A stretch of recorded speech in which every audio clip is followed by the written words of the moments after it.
Hello students, good evening. आप देख रहे हैं हमारा यूट्यूब चैनल कपूर क्लासेस और हम करा रहे हैं आपके लिए यूजेस। तो आप हमसे जुड़े रहिए। जितने भी यूजेस हैं, क्लास कितनी भी छोटी हो और कितनी भी बड़ी हो, कोई फ़र्क नहीं पड़ता, यूजेस हर जगह आता है। तो अगर आप यूजेस को अच्छे से वॉच करेंगे और अच्छे से समझेंगे और अच्छे से पढ़ेंगे तो आप यकीन मानिए, आप हमसे जुड़े हैं तो आप यकीन मानिए कि एक समय ऐसा आएगा कि आप हिंदी से इंग्लिश ट्रांसलेट करना बहुत इजीली सीख चुके होंगे। तो आइए अब हम चलते हैं अपने नेक्स्ट टॉपिक की तरफ। तो हमारा नेक्स्ट टॉपिक है use of is, to, am to and are to. तो ये हमारा नेक्स्ट टॉपिक। तो कह सकते हैं, नोट में लिख देते हैं एक चीज़ ताकि आप अच्छे से इसको समझ पाएं। कह सकते हैं जिन वाक्यों के अंत में, जिन वाक्यों के अंत में है, हो और हूं दिया हो तथा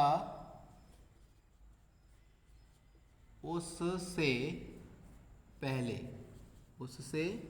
पहले ना, नी, ने, नानी ने शब्द आए तो सिंगुलर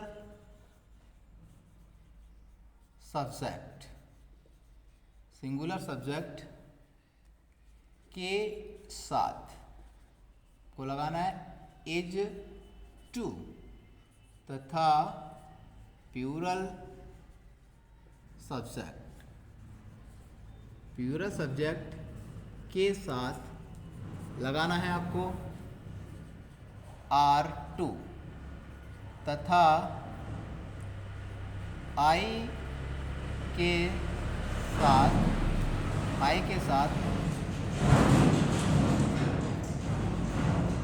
एम का प्रयोग करते हैं। इस प्रकार ये नेम है इसका। अब बात करें इसके रूल्स की, तो इसका रूल्स इस प्रकार से होगा। रूल नंबर 1, सबसे पहले लेना है आपको सब्जेक्ट प्लस, फिर लेना है is to, am to and are to plus, फिर लेना है आपको वर्ब का फर्स्ट फॉर्म प्लस, फिर लेना है ऑब्जेक्ट और फिर लेना है अदर वर्ड है तो। ठीक है, अब एग्जाम्पल बनाते हैं। एग्जाम्पल कह सकते हैं स्पर्श को घर जाना है, स्पर्श को घर जाना है। तो आप मानिए है दे रखा है लास्ट में पहचान के लिए, और उससे पहले आपको दे रखा है नानी ने, मतलब ना है इसमें। तो आप देखिए सबसे पहले हमें क्या करना है, सब्जेक्ट लेना है। तो सब्जेक्ट हमारे पास है स्पर्श, फिर लेना है हमें अकेला स्पर्श है इसलिए इज लेना है, और फिर लेना है टू।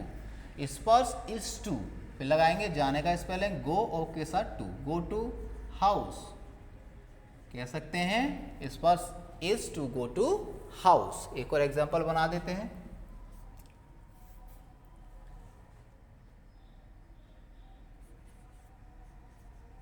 हर्षित को भोजन पकाना है, हर्षित को भोजन पकाना है। कह सकते हैं ना है यहाँ पर और है यहाँ पर है के पहले ना दे रखा है, तो कह सकते हैं हर्षित अकेला है इसलिए is to, Harshit is to, उसके बाद पकाना है कुक, और भोजन पका रहे हैं द फूड। इस प्रकार से बनेगा ये वाला सेंटेंस। अब बात करें इसके नेगेटिव सेंटेंस की। जो नेगेटिव सेंटेंस है उसमें करना क्या है हमें, नेगेटिव सेंटेंस, इसका रूल इस प्रकार से होता है कि सबसे पहले हमें लेना है सब्जेक्ट प्लस लेना है इज, एम, आर, अब लेना है नॉट, और उसके बाद लेना है टू, प्लस वर्ब का first form plus object plus other word है तो ठीक है। एग्जाम्पल बनाते हैं।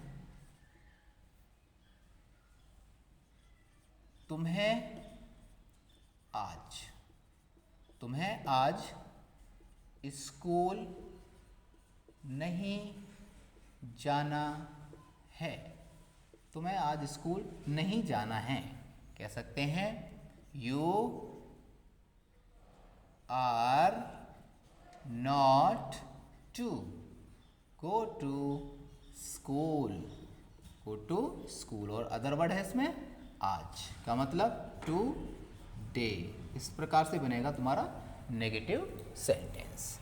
अब आता है इंटेरोगेटिव। क्या आता है? Interrogative sentence. कह सकते हैं ऐसे वाक्यों में क्या शब्द सबसे पहले मिलेगा तो उसका स्पेलिंग हमें नहीं लगाना। इसका भी रूल लिख देते हैं आपके लिए। तो सबसे पहले हमें लेना है इज, एम, आर, प्लस फिर लेना है सब्जेक्ट, प्लस फिर लेना है टू, फिर वर्ब का फर्स्ट फॉर्म लेना है, उसके बाद ऑब्जेक्ट लेना है, फिर लेना है अदर वर्ड, और लास्ट में लेना है क्वेश्चन मार्क। एग्जाम्पल बना देते हैं कि क्या गौरी को अब मंदिर जाना है। क्या गौरी को अब मंदिर जाना है। तो क्या का स्पेलिंग तो आएगा नहीं, है का आएगा। सबसे पहले इज, फिर लेना है हमें गौरी, उसके बाद लेना है टू, जाना है गो टू टेम्पल, और कब जाना है, अब जाना है, इसलिए नाउ और क्वेश्चन मार्क। इसका नेगेटिव अगर आ जाए तो आप कैसे बनाएंगे उसके लिए भी मैं एग्जांपल मेंशन कर देता हूँ। क्या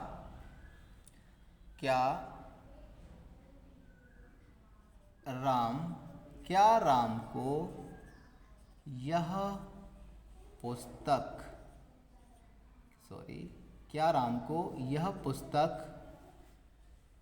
को यह पुस्तक नहीं पढ़नी है। क्या राम को यह पुस्तक नहीं पढ़नी है। तो कह सकते हैं is Ram not to read this book. उसके बाद लास्ट में क्वेश्चन मार्क। अब जो इसका जो लास्ट जो पॉइंट है, जो लास्ट जो उसका पॉइंट रह जाता है वो होता है डबल इंटरोगेटिव। अब डबल इंटरोगेटिव में क्या होता है, डबल इंटरोगेटिव में जो क्वेश्चंस वर्ड होते हैं, जैसे हिंदी के वाक्यों में आते हैं कब, क्यों, कैसे, कहाँ, कौन सा, कितना, ये सब जो वाक्य शब्द आ जाते हैं उनको हमें बाहर लेना है। बाकी फॉर्मूला सेम होता है। लिख देता हूँ फिर भी एक बार। डबल इंटेरोगेटिव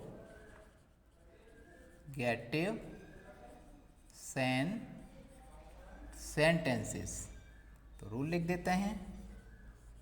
सबसे पहले आपको लेना है question word plus is, am, are, plus फिर लेना है सब्जेक्ट, प्लस फिर लेना है टू, प्लस वर्ब का लेना है फर्स्ट फॉर्म, उसके बाद लेना है ऑब्जेक्ट, और फिर लेना है अदर वर्ड्स, और लास्ट में लेना है क्वेश्चन मार्क। एग्जाम्पल बनाते हैं।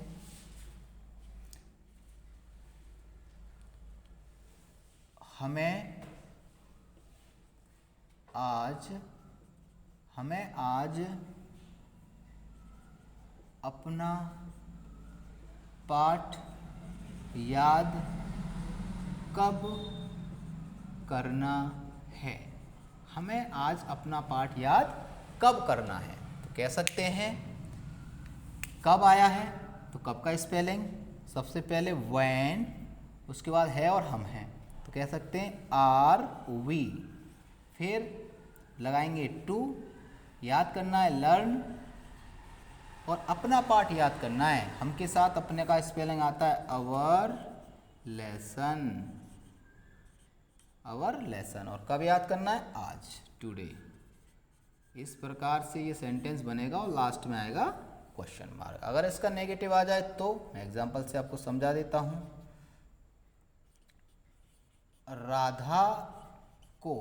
राधा को यह पत्र क्यों नहीं लिखना है? राधा को यह पत्र क्यों नहीं लिखना है?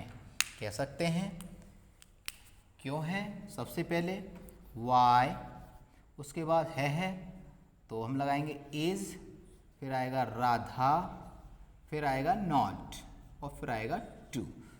Y is Radha not to. अब लिखना है तो राइट, अब क्या लिखना है? यह पत्र, write this letter, write this letter, और लास्ट में क्वेश्चन मार्क। इस प्रकार से आज का जो टॉपिक था use of is to, am to and are to, ये कंप्लीट होता है। बड़े सावधानी से आपको पढ़ाने की कोशिश की है ताकि आप आसानी से इसको सीख पाएँ। आप इसको अच्छे से वॉच करें और इसको लिखें अपनी नोटबुक में। उसके बाद लिखने के बाद आप इसे पढ़ें, उसके बाद इसकी एक्सरसाइज भी करें, क्योंकि प्रैक्टिस अगर आप करेंगे किसी चीज़ की तो प्रैक्टिस से आप बहुत अच्छा नंबर्स ला सकते हैं, कह सकते हैं बहुत अच्छे ट्रांसलेट चेंज कर सकते हैं। आप अगर हमारी वीडियो वॉच अच्छे से करते रहे तो आगे हमारे साथ अगर जुड़े रहे आप, तो हम आपको एकदम ऐसा कर देंगे कि आप हिंदी से तुरंत इंग्लिश में ट्रांसलेट कर पाएंगे। क्योंकि अभी हम जितने भी यूजेस रहेंगे स्टार्ट की क्लास से देन लास्ट क्लास तक के जितने भी यूजेस हैं मैं पूरा यूजेस ही कराऊंगा, उसके बाद ही जो भी कुछ टॉपिक कराना है उसके बाद ही कराऊंगा। तो मैं आशा करता हूं कि आपको हमारा वीडियो अच्छा लगेगा, हेल्पफुल रहेगा आपके लिए। अगर आपको वीडियो हमारा हेल्पफुल रहता है तो आप हमारा वीडियोस अपने फ्रेंड के साथ शेयर करें। अगर आप हमारे चैनल पर नए हैं तो आप हमारे चैनल को सब्सक्राइब करें और बेल आइकन दबाएं ताकि हमारा अगला वीडियो का नोटिफिकेशन आप तक पहुंच पाए। Thank you for watching. सही है ना?